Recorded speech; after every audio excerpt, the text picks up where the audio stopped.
प्रज्वलति परम ज्योति समम समस्तैरनन्तपर्यायै दर्पणतल्लिव सकला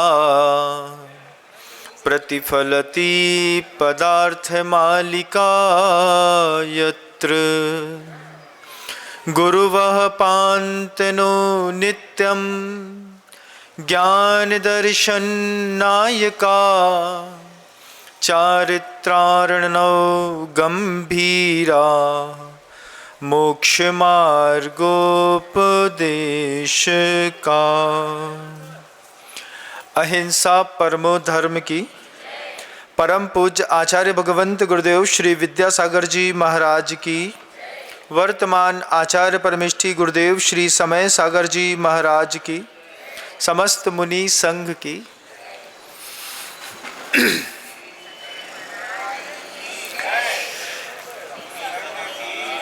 हमारी उम्र उस वक्त 13-14 साल की रही होगी। घर के अंदर का एक प्रसंग याद आता है। घर के अंदर कुछ मेहमान आए, तो मेहमान आने पर सबके मन के अंदर रहता है कि कोई ना कोई मेहमान हमको देखेगा, अच्छा बोलेगा। तो मम्मी के कमरे में जा कर के फेयर एंड लवली रखी थी, फेयर एंड लवली मुंह में लगा ली, मुंह में लगा ली, शर्ट बदल लिया, बाल कंघी वंगी अच्छे से किए और आकर के मेहमानों के सामने आकर के खड़े हो गए। तो पिताजी बगल में खड़े हुए थे, उनके बगल में आकर के मैं भी खड़ा हो गया। तो मेरे चेहरे पर फेयर एंड लवली अलग से दिख रही थी। पिताजी ने प्यार से किनारे ले जा कर के समझाया। अब पिता समझाते हैं तो कैसे समझाते हैं बताओ? ऐसे समझाते, बेटा ऐसा नहीं करते, ऐसा तो नहीं समझाते। पिताजी तो पिताजी जैसा ही समझाते हैं घर के अंदर। वही मेरे साथ भी हुआ। पिताजी पीछे से धीरे से कमरे के अंदर ले गए और बोलते हैं, कितनी फेयर एंड लवली पोतली है तुमने। हमने जाकर के आईने में देखा, हमको हमारे चेहरे पे फेयर एंड लवली दिखाई नहीं दी, हमको लगा सब नॉर्मल है। फिर पिताजी के पास गए तो पिताजी कहते हैं, कोई भी कॉस्मेटिक हो लाइफ में, उसको बॉडी पे लगाने के बाद सेटल होने में टाइम लगता है। पहली बार ये चीज समझ में आई, फिर पिताजी ने बैठा करके बड़ी अच्छी बात समझाई। बोले देखो, अभी मेहमान आए, तुमने अभी फेयर एंड लवली लगाई, अब भी तुरंत तुमने फेयर एंड लवली लगाई तो उसका फ्रेग्रेंस जो है वो पूरे के पूरे एटमॉस्फेयर में फैल गया। लोग तुरंत पकड़ लेंगे कि तुमने फेयर एंड लवली लगाई है, क्योंकि उसका फ्रेग्रेंस जो है वो धीरे धीरे तुम्हारे बॉडी की गर्माहट लेकर के फैलेगा। ये चीज़ मेरे साथ बीको टर्मरिक के साथ भी हुई। बीको टर्मरिक एक क्रीम आती थी, उसी वक्त उसका ऐड आता था, हल्दी और चंदन से बहुत अच्छी बनी हुई, मुंह में लगाओ तो गोरा गोरा लगता है। तो उसको भी मैंने लगाया और फिर वही हुआ मेरे साथ। छोटे थे, बच्चे थे, समझ में तो आता नहीं था, लेकिन देखा सीखी कुछ करते थे। तो बीको टर्मरिक लगाई और जैसे किसी के बगल में खड़े हुए तो उसने तुरंत पकड़ लिया बीको टर्मरिक। हमने कहा नहीं, कॉस्मेटिक। तो जैसी बोला, फिर हमने उससे पूछा कि तुमको कैसे पता? बोले इतनी पोत के आए हो, अलग से दिख रहे हो। हमने कहा भाई, हमको हमारे चेहरे पर वो कॉस्मेटिक नहीं दिख रहा है, तुमको कैसे दिख रहा है? वो उसका भी वही जवाब था, फ्रेग्रेंस से। फिर पिताजी की वो बात समझ में आई हमको कि कोई भी कॉस्मेटिक है, जैसे मान लीजिए शादी भी है, तो शादी के दिन जैसे दाढ़ी बनवा लीजिए तो वो अलग से दिखेगी, अब भी नौआ के यहाँ से आ रहा है। तो क्या करते थे, फिर बाद में सीखा ये चीज़। जैसे मान लीजिए कल शादी में जाना है तो रात के समय जाकर के शेविंग करा लेते थे, रात के समय कटिंग करा ली, तो रात भर में जो कटिंग कराने के बाद जो बालों में थोड़ी सी शॉर्पनेस आती है, कभी देखा हो तो, कटिंग करा के निकलोगे और अगर वो शैम्पू कर दे तुरंत ही तो अलग से दिखेगा कि अब भी कटिंग करा के आया है। तो 24 घंटे में मेकअप बॉडी पे सेटल हो जाता है, और जो कॉस्मेटिक होते हैं वे कॉस्मेटिक 35 मिनट के बाद बॉडी में सेटल होते हैं। 10 बजे फंक्शन में जाना है तो 9 बजे तैयार होना पड़ेगा। 9 बजे तैयार होंगे तो 1 घंटे में कॉस्मेटिक कहीं का कुछ भी आपने यूज़ किया हो, चाहे लिपस्टिक लगाई हो चाहे फेयर एंड लवली, उसको अपने स्पॉट पर सेटल होने में टाइम लगता है। ये बात समझ में नहीं आती थी पहले, लेकिन जिस दिन पिताजी ने समझा दी उसके बाद वो चीज़ सीख ली कि कोई भी चीज़ लाइफ में मेकअप करनी है उसके एग्जैक्ट टाइम से आधा घंटा पहले लगाते हैं तो उसका फ्रेग्रेंस हवा में उड़ करके अलग हो जाएगा। फिर बॉडी की गर्माहट सबकी अलग अलग होती है, तो बॉडी की गर्माहट अलग अलग होने के कारण कई बार आपने देखा होगा कि फेयर एंड लवली या कोई भी कॉस्मेटिक चेहरे पे लगाओ तो पसीना आने लगता है। उसके पीछे के भी लॉजिक फिर बाद में समझ में आए कि वो जो पसीना आ रहा है उसको आ जाने दो, हल्के से कपड़े से ऐसा ऐसा कर लेते थे, वो पसीना निकल जाता था और मेकअप बना रहता था। उस ज़माने में तैयार होने का सिर्फ एक साधन था बंधुओं, फेयर एंड लवली। और कोई साधन आप लोग के ज़माने में भी था तो मुझे बताइए, कुछ था क्या? कोई दूसरी कीम नहीं रहती थी। एक फेयर एंड लवली से मम्मी भी तैयार होती थी, चाची भी तैयार होते थे, चाचा भी तैयार होते थे, मैं भी तैयार होता था। उसी को हम लोग सब मिल करके यूज़ करते रहते थे।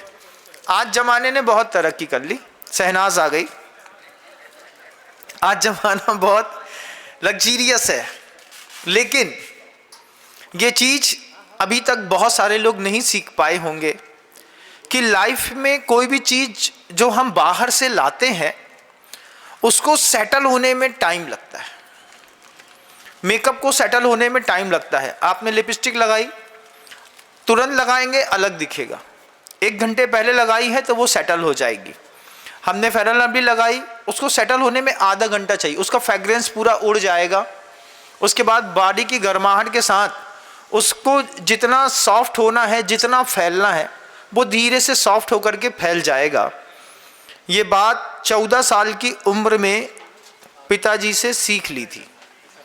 उसके बाद 16 साढ़े 16 साल की उम्र में एक आध बार गलती हुई हो तो हुई हो, उसके बाद कभी भी मेकअप को सेटल करने के लिए हमने तुरंत यूज़ नहीं किया। 20-21 साल के बाद तो ज़रूरत ही नहीं पड़ी। फिर आचार्य जी के पास जब मैं आया तो यही बात गुरु जी ने कही।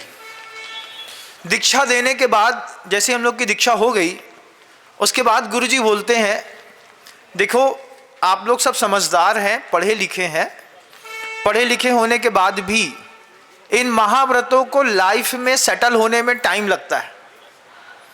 दीक्षा ले ली, उसी दिन से मुनिराज हो गए, ऐसा नहीं, उसको भी सेटल होने में टाइम लगता है। जैसे ही गुरुजी ने वही शब्द दोहराया कि सेटल होने में टाइम लगता है, और तुरंत पिताजी की याद आ गई। हमने कहा पापा घर में बोलते थे कि मेकअप को सेटल होने में टाइम लगता है, यहाँ गुरुजी बोलते हैं व्रतों को सेटल होने में टाइम लगता है। उसके बाद गुरुजी का समझाना इतना गजब का था। गुरुजी कहते थे अपनी पर्सनालिटी, अपनी इमेज, अपनी परफॉर्मेंस एग्जैक्ट टाइम पे अगर करोगे तो फेल हो जाओगे।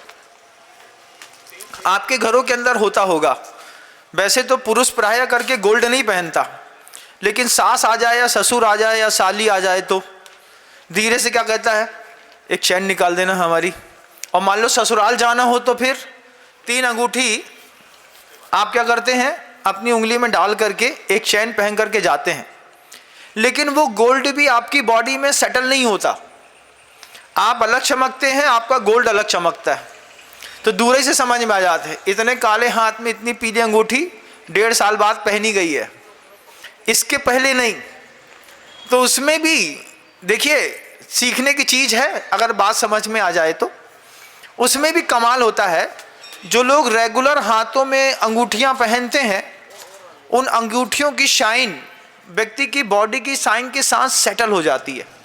और अगर दोनों की साइन सेटल नहीं हो पाई तो लोग दूर से पकड़ते हैं कि ये वैसे तो गोल्ड नहीं पहनता है, लेकिन सिर्फ दिखाने के लिए गोल्ड पहना है। ये बात बड़े होकर के हम लोगों ने खुद सीखी, किसी ने सिखाई नहीं।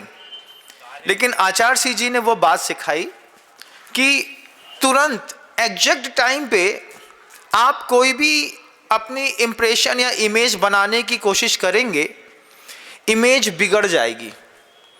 इमेज को सेटल होने में टाइम लगता है।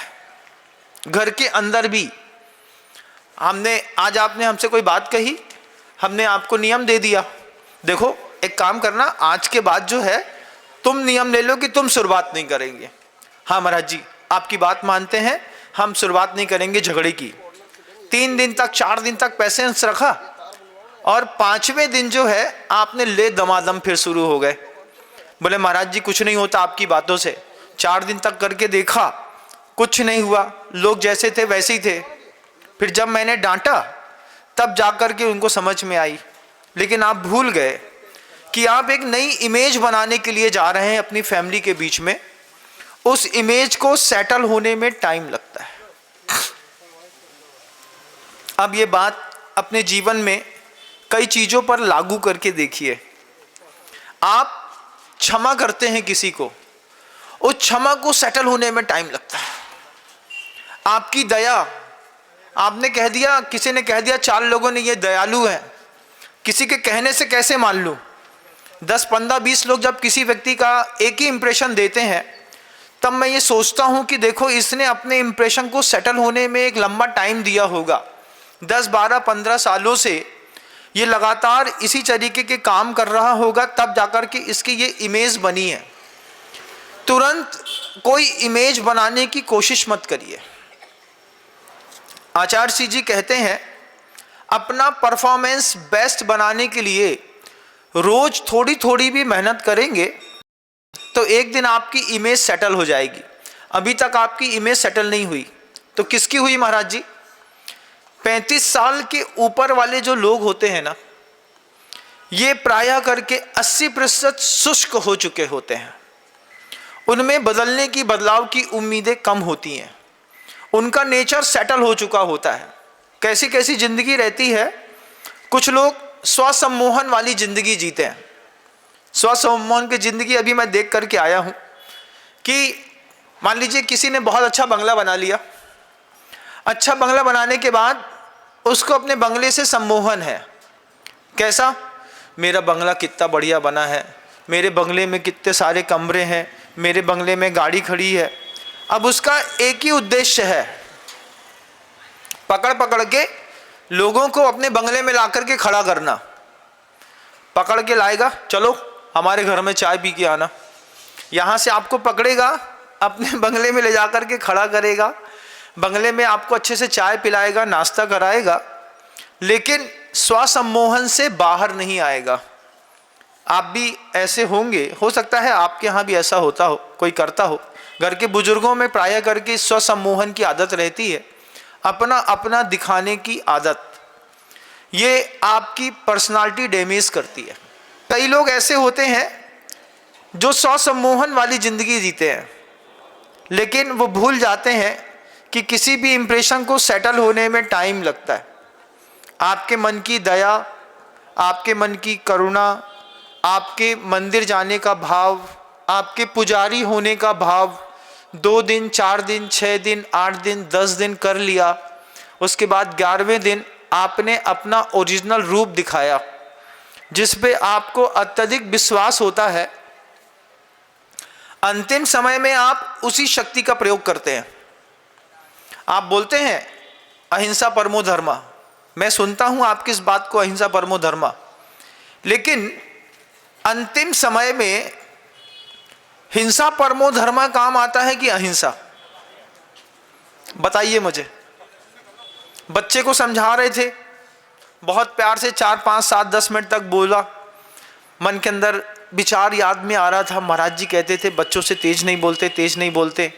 10 मिनट तक बच्चा नहीं माना, आपकी अहिंसा में श्रद्धा थी, सुनी हुई समझी हुई श्रद्धा काय में थी, हिंसा परमो धर्मा में। फिर कुछ नहीं माने तो दिया उठा के एक बच्चे को। उसके बाद आपने बोले देखो, जो काम 15 मिनट का संवाद नहीं करता वो 1 सेकंड का चांटा कर देता है। इसका मतलब है आपकी हिंसा में श्रद्धा है, आपको हिंसा में विश्वास है। इस बात का विश्वास है कि समझाने से नहीं मानेगा, ये दूसरे तरीके से मानेगा। ये जो श्रद्धा आपने अपने मन के अंदर बना के रखी है, आप आश्चर्य मानेंगे, इसने आपकी पर्सनालिटी डैमेज कर दी। लोग के सामने आप कुछ भी हो, लेकिन पीठ पीछे लोग आपको अहिंसावादी नहीं कहते। वो कहते हैं कि ये इसका ओरिजिनल रूप जो है बिल्कुल बुरे वक्त में देखिएगा। एक उम्मीद से ज़्यादा सताए जाने के बाद आदमी अपना ओरिजिनल रूप दिखाता है। लेकिन उस वक्त भी मैंने गुरुदेव का मौन देखा है। जब आचार्य भगवंत को चारों तरफ से कोई कुछ कहता था, उस वक्त हम लोग हाइपर हो जाते थे और गुरुजी उतने ही डाउन टू द अर्थ हो जाते थे। आचार्य जी और डाउन और डाउन और डाउन और डाउन। आचार्य जी लोग ऐसा कह रहे हैं, हम भी सुन रहे हैं, आपको तकलीफ क्यों हो रही है? हमने कहा आपको बुरा नहीं लग रहा है? उनको जैसा समझ में आ रहा है वो वैसा कह रहे हैं। कोई आपकी छवि बिगाड़ सकता है, आपको नहीं बिगाड़ सकता। गुरुजी हमेशा कहते थे, बाहर भी दुनिया में याद रखिएगा इस बात को, बुरा कह करके कोई आपकी छवि बिगाड़ सकता है, आपको नहीं बिगाड़ सकता। आपको आप खुद बिगाड़ सकते हैं। आपने अपनी इमेज खराब करी हिंसा परमो धर्मा को इम्प्लीमेंट करके। आचार्य जी की इमेज प्रतिदिन से इसलिए बढ़ती गई कि गुरुदेव अहिंसा परमो धर्म को वास्तव में जीते थे।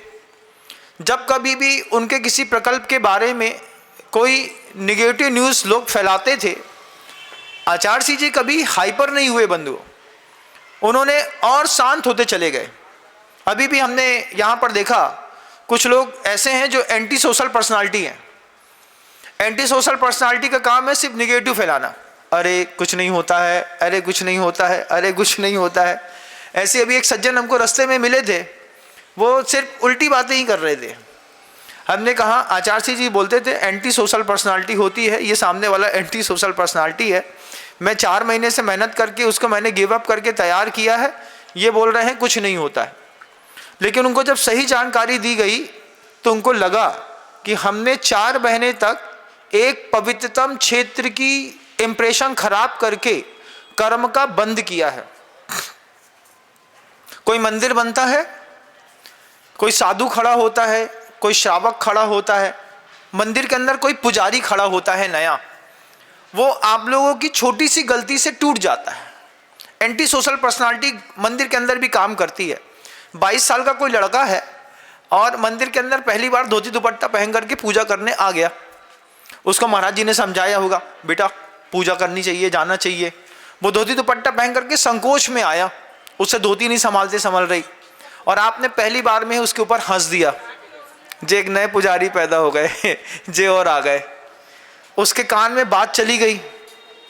फिर 3 लोगों ने उससे कह दिया प्यार से, कहा भैया आज तुम पूजा करने गए थे। अब उसको इतना ऑड लगता है, एंटी सोशल पर्सनालिटी वाले जो लोग होते हैं वो इस तरीके का छोटा सा कमेंट करके किसी व्यक्ति का मंदिर आना बंद कर देते हैं। और जब ऐसा कुछ आप कहते हैं तो बच्चे कंप्लीटली सोशल विड्रॉल कर लेते हैं अपने आप को। वो कहते हैं हमको तुम्हारे मंदिर और मस्जिद से कोई मतलब नहीं है। अब एक तो ले दे करके भगवान का अभिषेक करने गए थे, वहाँ पर भी 4 महिलाएं हमको घूर के बोल रही थी, अच्छा जो कौन को आए, कल्लू को आए, जल्लू को आए, मल्लू को आए, कौन को मोड़ा है, समझ में नहीं आया। तो जब आप इस तरीके से किसी को थोड़ा भी कमेंट करते हैं, इससे आप एक अच्छा धर्मात्मा बनने से किसी को रोक देते हैं। ऐसा होता है क्या? आप लोग कभी कोई करते किया है आप लोगों ने कभी ऐसा? कभी न कभी मजाक में ही सही, लेकिन किसी से कहा जरूर होगा, जबकि उनके पुण्य की अनुमोदना करनी पड़ती है। कैसे? भैया आप पूजा करने आए थे, आप बिल्कुल देवता जैसे लग रहे थे, भगवान का अभिषेक करने जैसे, ऐसा लग रहा था जैसे सौधर्म इनका लौकांतिक देव अभिषेक कर रहा है। इतने सा एक शब्द बोल करके आपने उसके मनोभावों को जो ऊपर उठाया होता, कल वो वास्तव में देवता बन करके आता। लेकिन एक छोटी सी एंटी सोशल पर्सनालिटी का एक छोटा सा शॉर्ट कमेंट भी आदमी को धर्म के मार्ग से बिल्कुल दूर कर देता है।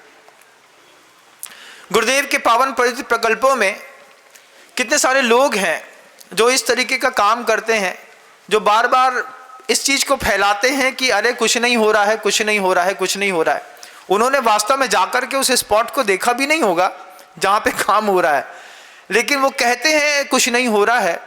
एक बात ध्यान रखिएगा, तीर्थ के निर्माण में अवरोधक बनने वाले सांस लेने की बीमारी से इतने ग्रसित होते हैं, उनको सांस लेना भी बड़ा कठिन हो जाता है, ऐसे कर्म का बंद करते हैं।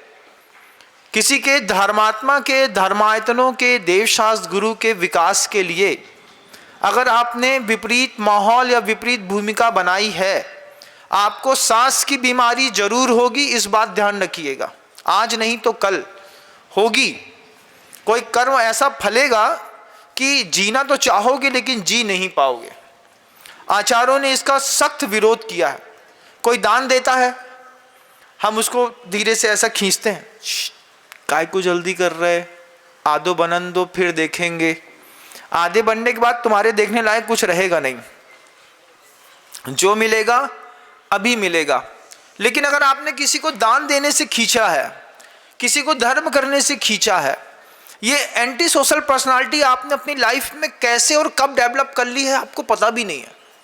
और मैं बता रहा हूं इसलिए आप ऐसा विचार कर रहे हैं। अगर मैं नहीं बताता तो आप ऐसा विचार भी नहीं करते, क्योंकि आप उस चीज में सेटल हो चुके हैं। वो आपका इंप्रेशन 100% बन चुका है। इससे बाहर निकलने की जरूरत पड़ती है। आपका इमेज बिगड़ता चला जा रहा है धीरे धीरे धीरे धीरे करके। आप मंदिर आते हैं, 1000 बार कहने के बाद भी आप मंदिर के कॉन्स्टिट्यूशन का पालन नहीं करते हैं, तो आपका ईगो आपके फेस पर अलग दिखाई देता है। वो भी एक साथ के एक समय से धीरे धीरे धीरे धीरे रहते हुए अगर आपकी लाइफ में सेटल हो गया है, उसके बाद आप कुछ भी कर लीजिए, आपका इंप्रेशन बदलने वाला नहीं। हजारों करोड़ों का दान देने के बाद भी कई लोग प्रसिद्धि को प्राप्त नहीं होते, और कुछ महिलाएं ऐसी होती हैं भक्ति भाव के साथ आकर के थोड़ा सा भी धन दान देती हैं और उनकी जय जयकार होती है। देखो माँ के पास कुछ नहीं था, उसके बाद भी उन्हें 2 सोने की चूड़ियाँ दे दी, एक ने 2 करोड़ दे दिए तो कोई पूछ नहीं रहा। इंप्रेशन गलत पड़ गया है। अपनी लाइफ में एक बार खुद अपना अन्वेषण करके इस बात को देखिए, हमने अपना इंप्रेशन, हमने अपना परफॉर्मेंस कैसा बना लिया है। ऊपर उठने का, अपनी पर्सनालिटी को डेवलप करने का आचार्य श्री जी एक ही रूल देते थे, दूसरों को ऊपर उठाने की आदत डालोगे तो उसके सहारे तुम भी ऊपर उठोगे। खुद को ऊपर उठाने की आदत डालोगे, एक ना एक दिन नीचे गिर जाओगे। आचार्य भगवंत ने इस शब्द को जिया है। उन्होंने गाय को ऊपर उठाया, गाय ने उनको ऊपर उठाया। मध्य प्रदेश के मुख्यमंत्री ने स्पष्ट शब्दों में शिवराज सिंह चौहान जी से कहा था, गौ संवर्धन केयर का सबसे बड़ा पुरस्कार जब भी मिलेगा आचार्य विद्यासागर के नाम से ही मिलेगा, और उन्होंने उसकी घोषणा करी। मध्य प्रदेश शासन तक इस बात की पहुंच पहुंची गाय के माध्यम से। आप किसी को ऊपर उठाने का थोड़ा सा बीड़ा उठाइएगा, थोड़ा सा। अपने बगल वालों को भी हो सकता है, अपने साधर्मी को भी हो सकता है, अपने पार्टनर को भी हो सकता है। बस थोड़ा सा नियम लीजिए, इसको धर्म के मामले में थोड़ा सा उठा करके अपग्रेड कर देते हैं। इतने में जैन शासन फिर से जीवंत होकर के फलीभूत होने लगेगा बंधु। अभी घर के अंदर धर्म की चर्चा के नाम पर तो कुछ नहीं होता होगा, ऐसा मैं मानता हूँ। पारस चैनल या जिनवाणी चैनल में शांति धारा टीवी चालू करके आदमी सामने बैठ करके गेम्स खेलता है। टीवी चालू है, कान में ओम ह्रीम श्रीम क्लीम एम मरम बम बम हम हम सम सम तम तम पम पम झम झम आ रहा है, हाथ में कैंडी क्रश चल रहा है, और फोड़ा और फोड़ा और फोड़ा, डिप्लोमेटिक लाइफ। इससे आपके घर के अंदर धार्मिक वातावरण है ऐसा मत कहिए। धार्मिक वातावरण इस बात से बनता है, हम पढ़े लिखे लिटरेट लोग हैं अगर मान लीजिए, तो एक छोटा सा प्रयोग करके देखते हैं। शाम के समय फैमिली मेंबर सबको एक साथ बैठ करके 12 भावना का पाठ करते हैं। टीवी बंद कर दी, मोबाइल बंद कर दिया, बच्चे बैठा लिए, आपका हस्बैंड बैठ गया, आपके साथ जो है आपके माता पिता बैठ गए हैं, एक साथ बैठ करके वैराग्य भावना का 12 भावना का पाठ करने का माहौल पूछूं अगर कितने घरों में है तो कोई एक आध हाथ भी उठे तो मजा आ जाएगा। इसका मतलब है कि अभी इतने सारे घरों में आवश्यकताएं हैं। छोटा सा प्रयोग ही तो करना है। मंदिर के अंदर आधे घंटे आकर के बैठ लिया, मेरे पास आधे घंटे आकर के मेरे उद्बोधन सुन लिए, तो वो कान से सुनने वाले अलग होते हैं और दिल से समझने वाले अलग होते हैं। और ये कमाल करता है आपके घर के अंदर। थोड़े देर 15 मिनट का धर्म ध्यान आपके घर के अंदर कभी भी विवाद होने नहीं देता। एक छोटी सी भूमिकाएं बनानी पड़ती है और कभी भी शुरुआत कर सकते हैं। हमने महाराज जी से नियम ले लिया है, आज से हम लोग सबको मिलकर के 12 भावना पढ़ेंगे।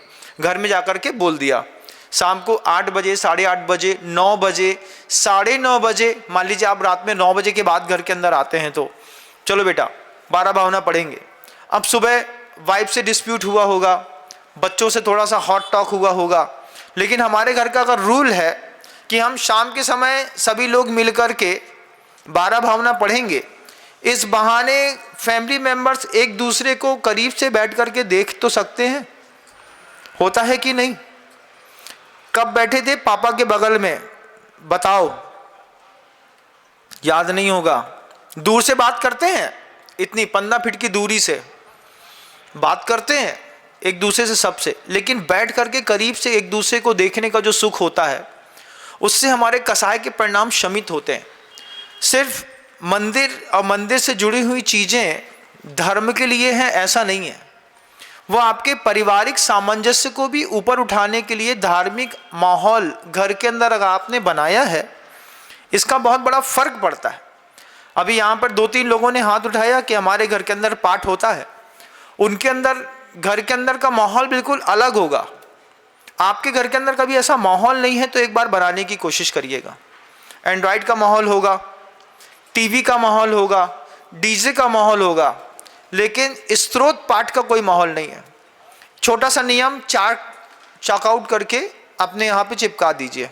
सोमवार के दिन हम सब मिलकर के भक्तामृत स्तोत्र का पाठ करेंगे, मंगलवार के दिन सभी लोग मिलकर के वैराग्य भावना का पाठ करेंगे, बुधवार के दिन सभी लोग मिलकर के 12 भावना का पाठ करेंगे, इसके बाद 16 कारण भावनाओं की माला फेरेंगे, फिर किसी कल्याण मंदिर स्तोत्र का पाठ करेंगे।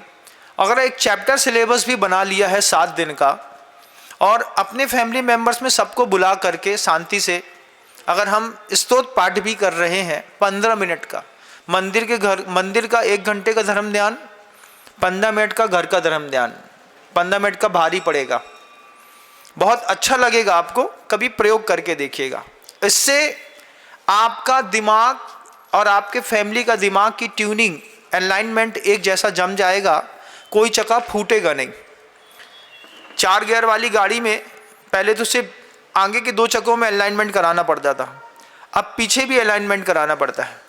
पीछे के चक्के का अलाइनमेंट नहीं होगा, 50 किलोमीटर गाड़ी चलाइए, एक चक्का नियम से फूट जाता है, फूट करके बाहर निकल जाएगा। मेरी आंख के सामने अभी हम बिहार कर रहे थे, हमारी आंख के सामने चक्का फूटा। हमने पहली बार देखा कि इतनी हाइपर स्पीड में मारुति कार का चक्का निकल करके आगे चला गया।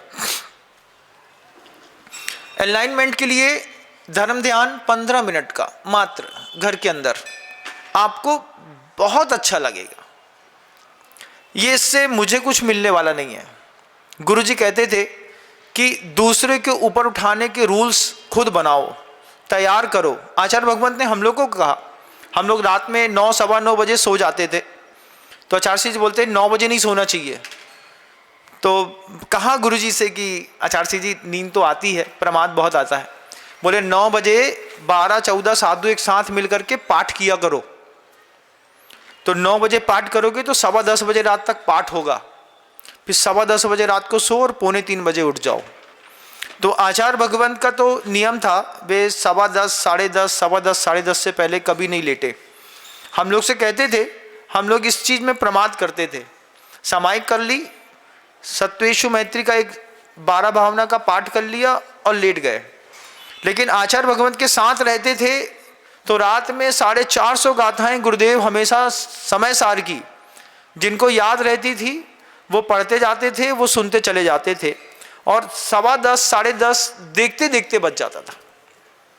ये चीज़ अपने घर के अंदर सिर्फ 15 मिनट के लिए आपकी इमेज सुधार देगी, आपका परफॉर्मेंस सुधार देगी, आपकी प्रेस्टीज घर के अंदर बदल जाएगी।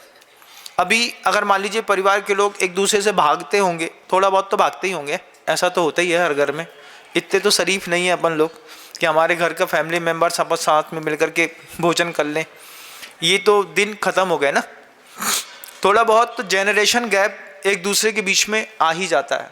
आदमी आड़ करता है, पिताजी नीचे वाले कमरे में है तो लड़का उठ करके ऊपर वाले कमरे में चला जाएगा और मम्मी को बता जाएगा, पापा चले जाएं सो बता देना नीचे जाएंगे, पापा के सामने नीचे नहीं आएंगे। आपके घर में ऐसा नहीं होता? नहीं होता? आप लोग यहाँ? हमारे यहाँ होता था। वो आते थे, हम चले जाते थे, हम बोलते थे वो आ गए हैं अब मुझे जाने दो, अब जब वो चले जाएंगे तो फिर मैं आ जाऊँगा। जनरेशन गैप इसको कवर करता है घर के अंदर का धर्म ध्यान। अगर कोशिश करें वो सुधर जाए तो बहुत अच्छी बात है। और साथ ही साथ 3 चीज़ गुरुजी और कहते थे, वो भी मैं कह देता हूँ क्योंकि कल शायद हो सकता है अंतिम दिन हो, परसों अपन मिले या ना मिले यहाँ पे। 3 चीज़ गुरुजी हमेशा कहते थे कि समय, सेहत और संबंध। 3 शब्द, क्या क्या? समय, सेहत और संबंध। इन 3 के ऊपर इनकी कीमत नहीं लिखी रहती। जब हाथ से छूट जाता है तब इसकी कीमत समझ में आती है।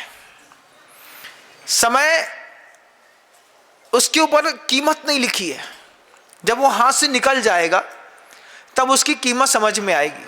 आप लोगों को भी आती होगी, जब आप 9th, 10th, 11th, 12th में पढ़ते होंगे, उस समय मस्ती करते होंगे तो 2nd या 3rd डिवीजन आते होंगे। आज याद करते होंगे तो सोचते होंगे ना, काश उस वक्त थोड़ा और पढ़ा होता तो जिसके घर में पढ़े हैं इसके घर में नहीं पढ़े होते। ऐसा सोचते होंगे कि नहीं? सोचते होंगे आप लोग, काश उस समय थोड़ा और पढ़ा होता तो आज जिसके घर में पढ़े हैं इसके घर में नहीं पढ़े होते, फिर कलेक्टर के घर में पढ़े होते अपन अच्छे से।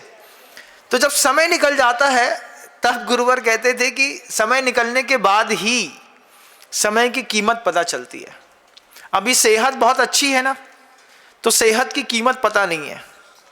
इसमें एक उंगली में दर्द बस हो जाए, सिर्फ एक उंगली में, और डॉक्टर कह दे कि अंदर का नर्वस सिस्टम, दिमाग से मेंटल डिसऑर्डर हो रहा है, इसलिए एक उंगली आपकी मुड़ नहीं रही है, फिर जो जमीन आसमान की टेंशन होगी वो देखने लायक होगी। जिनके घुटनों में दर्द है वे रोज भगवान के पास जा करके भगवान को नमोस्तु बाद में करते हैं, पहले काय भगवान जो हमारा घुटना को दर्द ठीक हुई है कि ना हुई है। सेहत एक बार टूट जाए कहीं से भी, उसके बाद सेहत की कीमत पता चलती है।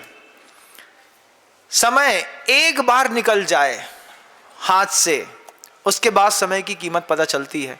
आप में से कितने लोगों के मतलब जिंदगी में कुछ ना कुछ फॉल्ट तो सबकी बॉडी में लगा ही रहता है, लगा रहता है कि नहीं? सबकी बॉडी में थोड़ा थोड़ा तो रहता ही है। किसी को कोई प्रॉब्लम है, किसी को कोई प्रॉब्लम है, किसी को कोई प्रॉब्लम है, किसी की बॉडी में कोई प्रॉब्लम नहीं है तो भी उसके बाल सफेद हो रहे हैं, उसको इसी बात का प्रॉब्लम है। सब फिट हैं, अच्छा खाते हैं, अच्छे से सब बिल्कुल वेल सेटल्ड होता है, उसके बाद एक प्रॉब्लम है, काय भगवान जी हमारे बाल सफ़ेद रोज हो जाए का, इनको कुछ उपाय नहीं है। अब वो पता चले कि हाँ कोई उपाय है, बाहर से स्वर्ग जाना पड़ेगा, बोले हम चले जा रहे हैं, बताओ हम दवाई लेकर के चले आते हैं। सेहत एक बार हाथ से निकल जाए उसके बाद सेहत की कीमत पता चलती है, लेकिन आज पता क्यों नहीं चलती? जब आपको बताया जाता है कि पेस्टिसाइड वाला खाना खाने से, बाहर का खाने से आपका स्वास्थ्य खराब होता है तो आपको बिल्कुल पता नहीं चलती। अभी कल ही हम लोग चर्चा कर रहे थे कमरे के अंदर, तो बात निकली तो लोगों ने कहा कि महाराज जी आप इसको पब्लिक भी कर दीजिएगा।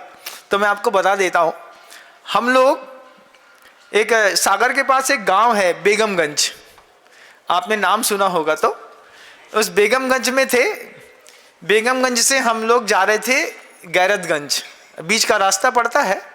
तो वहाँ पर पापड़ बेलने वाली बहुत सारे लोग काम कर रहे थे, तो हमने खुशबू आ रही थी, तो हम लोग ऐसे चलते चलते बोल रहे थे, हमने कहा मूंग की दाल के पापड़ की खुशबू है।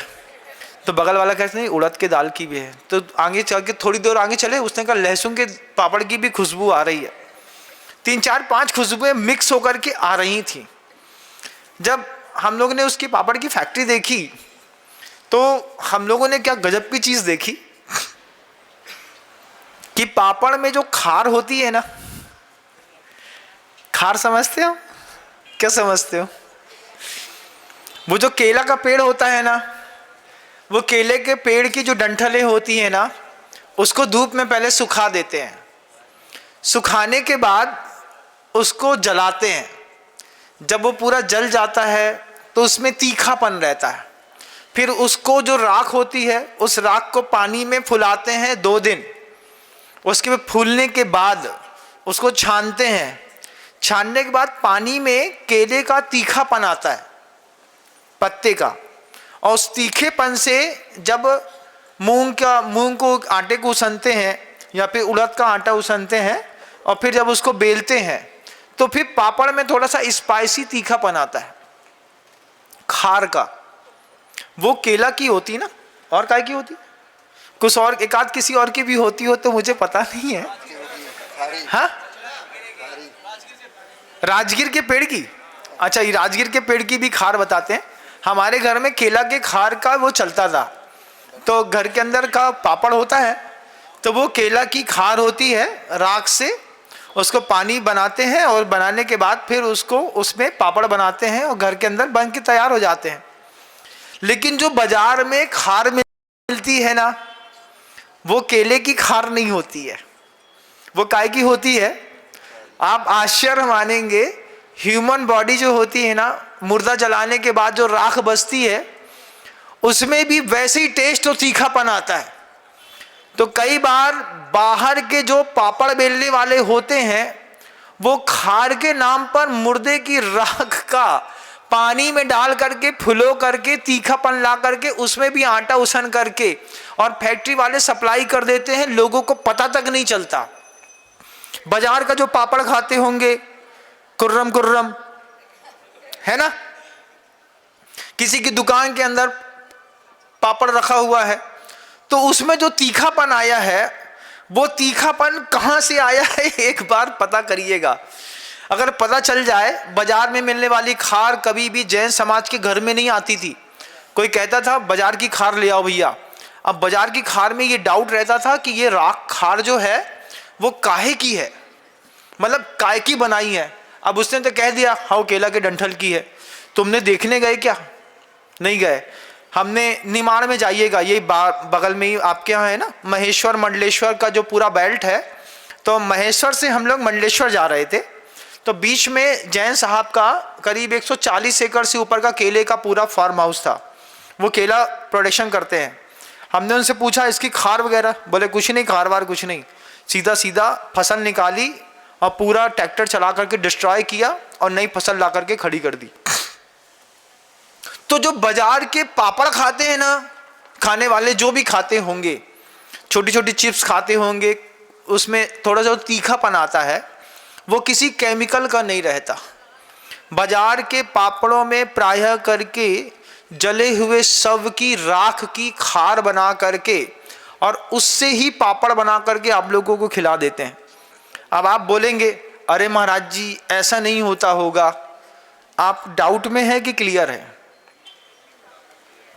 आप डाउट में हैं, मैं क्लियर हूं।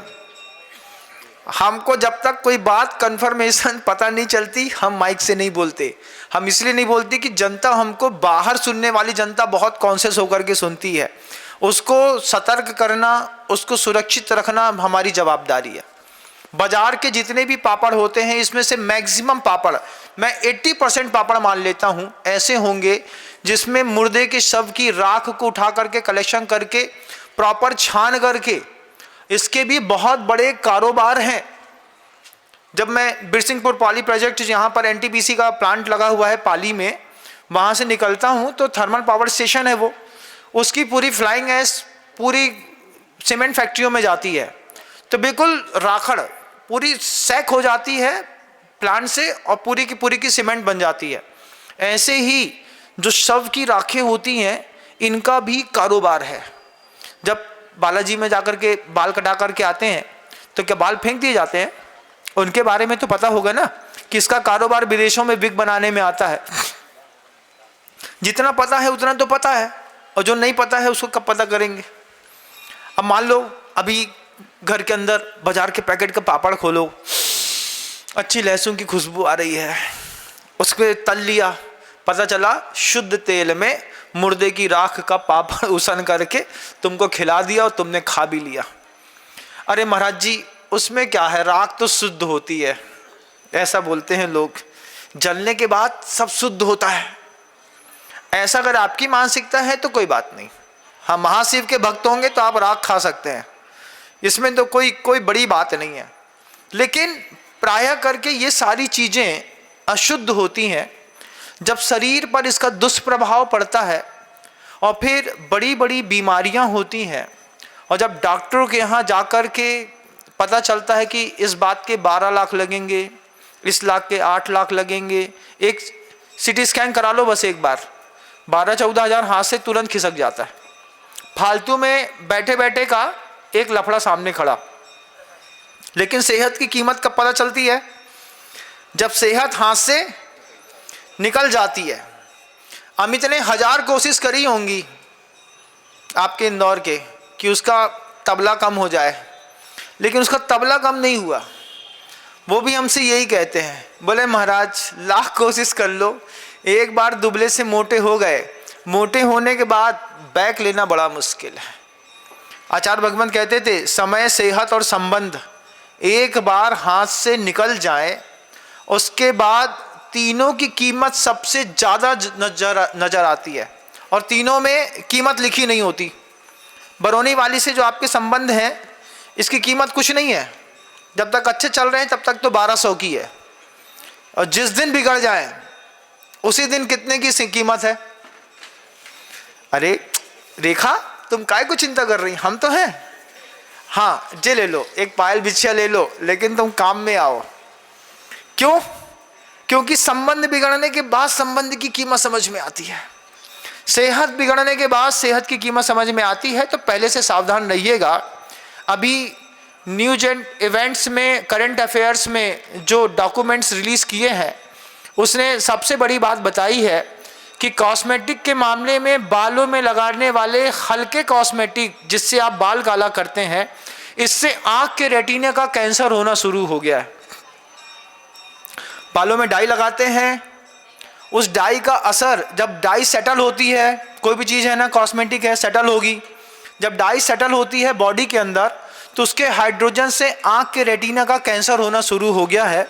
अगर आपको भी कोई कॉस्मेटिक लगाने के बाद लगातार आँखें जल रही हैं, लगातार आपको ऐसा लग रहा है कि आँख बहुत जल रही है, फिर जल रही है, फिर जल रही है, तो उसके लिए मैक्सिमम कॉस्मेटिक यूज़ करने वाले लोग रात को सोते समय आँख में 2 बूंद शुद्ध घी डाल करके सोएं तो सुरक्षित माहौल मिल सकता है।